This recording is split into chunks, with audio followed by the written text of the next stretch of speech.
Good afternoon, everybody. President Trump campaigned on the promise to secure our homeland and deport violent alien criminals from our communities. That is why the American people overwhelmingly reelected him back to this office, and it's why the American people defeated the Democrat Party in devastating fashion. Today, we have officially learned Democrat officials still refuse to accept the will of the American people.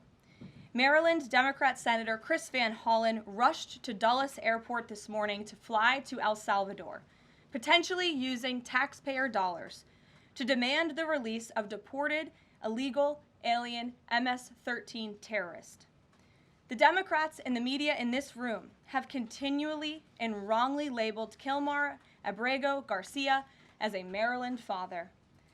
There is no Maryland father. Let me reiterate. Kilmar Abrego Garcia is an illegal alien, MS-13 gang member and foreign terrorist who was deported back to his home country. And when Kilmar Abrego Garcia was originally arrested, he was wearing a sweatshirt with rolls of money covering the ears, mouth, and eyes of presidents on various currency denominations. This is a known MS-13 gang symbol of hear no evil, speak no evil, see no evil. Abrego Garcia was also arrested with two other well-known members of the vicious MS-13 gang. And two separate judges found that Abrego Garcia was a member of MS-13, and that finding has never been disputed.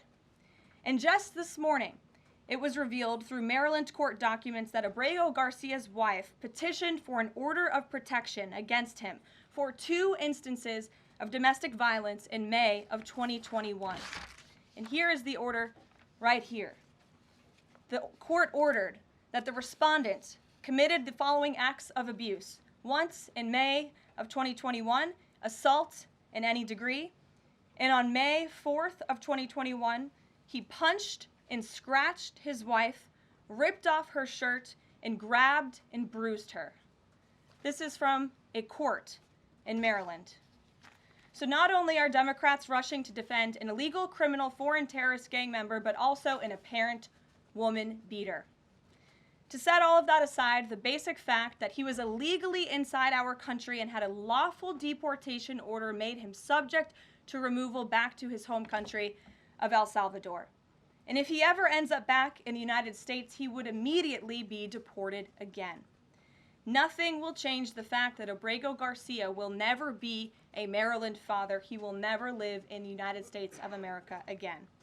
And the United States Supreme Court ruled unanimously that the President of the United States and the Secretary of State could not be compelled to forcibly retrieve this citizen of El Salvador who is currently locked up in a maximum security prison in his home country due to his MS-13 membership.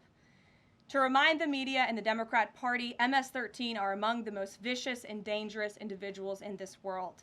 They pose a direct threat to the United States, El Salvador, and any other country who maintains basic law and order.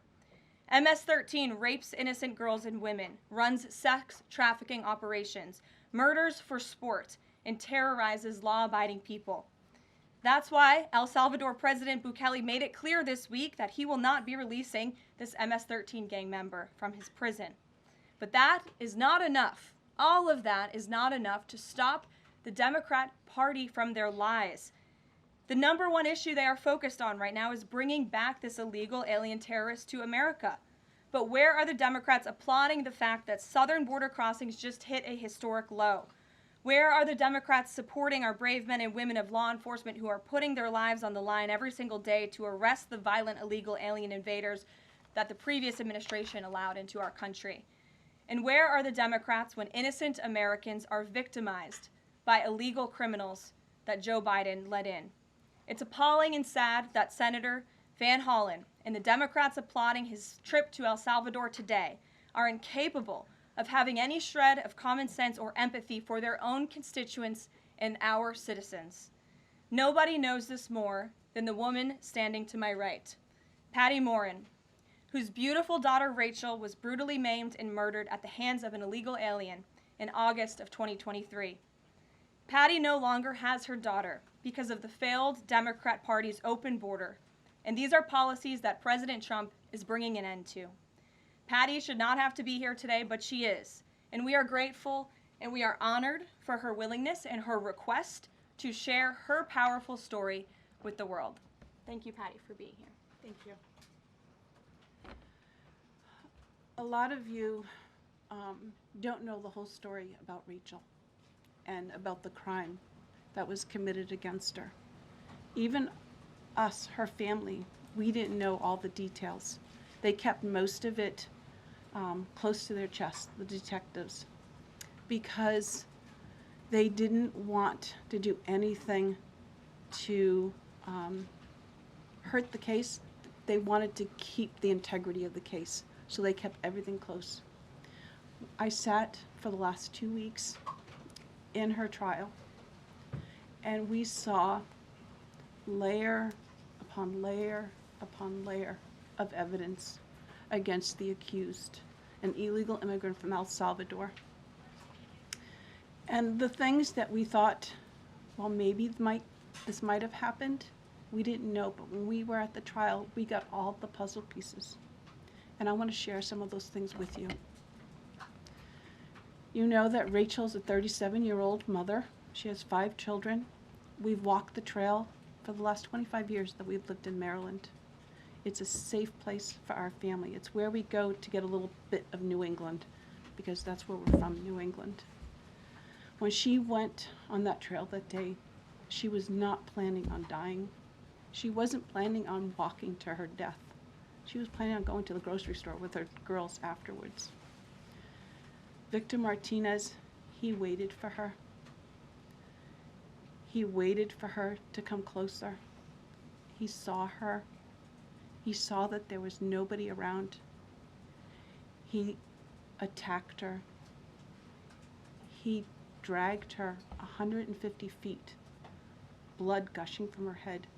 It left a 150-foot trail of her blood to the culverts, where he picked her up, he threw her against the wall of the tunnel, and he raped her. But before he did that, he stopped on that trail, and rocks, still stained with her blood, he used them to hammer her head against those rocks. They say at least 20 times they could count the cuts in her head.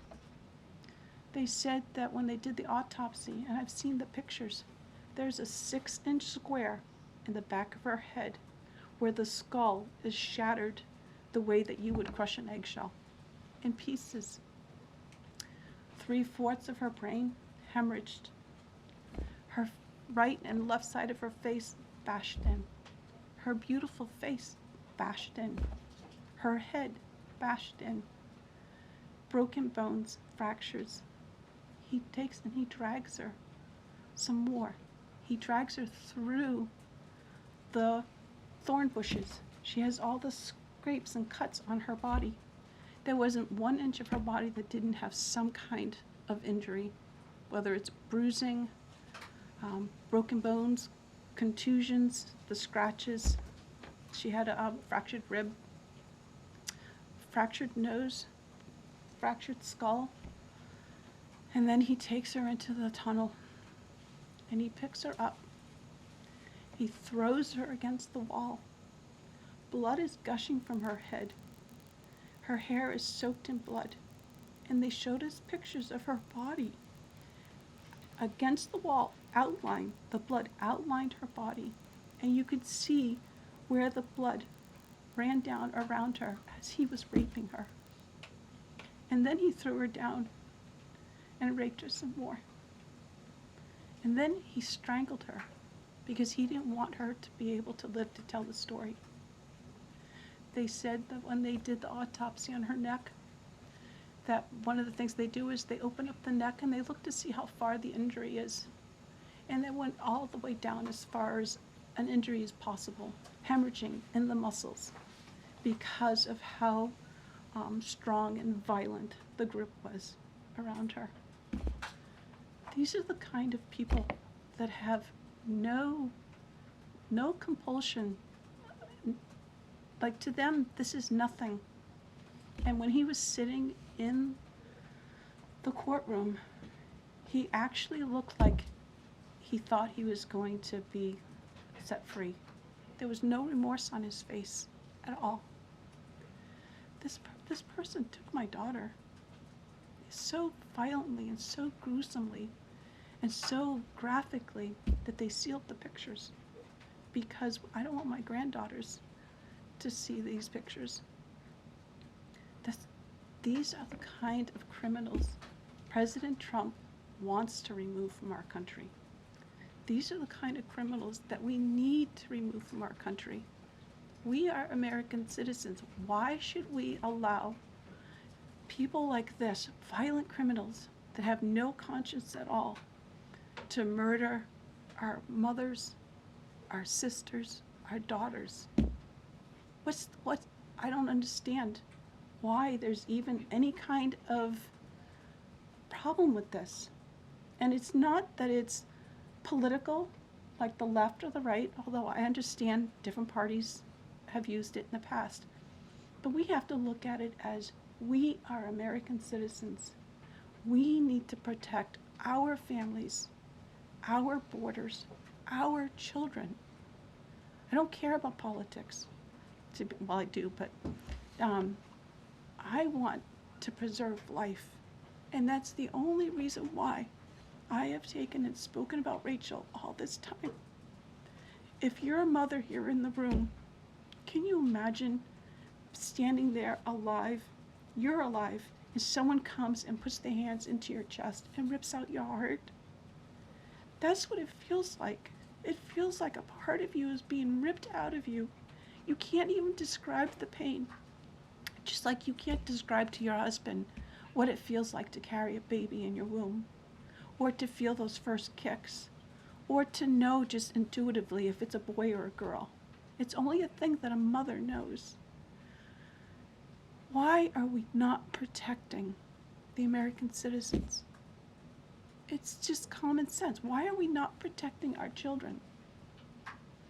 And to have a senator from Maryland who didn't even acknowledge or barely acknowledged my daughter and the brutal death that she endured, leaving her 5 children without a mother and now a grandbaby without a grandmother, so that he can use my taxpayer money to fly to El Salvador to bring back someone that's not even an American citizen. Why does that person have more right than I do, or my daughter, or my grandchildren? I don't understand this. Thank you. Thank you. Thank you. And I just want to say that as a mother and as an American citizen, the president and our entire team, and I hope people in this room are grateful for your willingness to come here and your request to share your daughter's story. And I think the country hears you loud and clear. So thank you. Does anyone have any questions for Patty or for me? No? I have a question. No? Anybody? Okay. We'll see you all later. The president will be at his dinner later this evening. Thank you. Thank you for being here, Ms. Moore. Thank you. Please, Thank so you. sorry for So your sorry pain. for your loss. Thank you. Please tell the truth. Tell the truth. Yeah. Tell like how violent it really is. This is about protecting our children. It's more than just politics or votes or just anything. It's about national security, protecting Americans, protecting our children. Thank you. And thank you for listening. Thank you for being here. Oh, I had a good cry.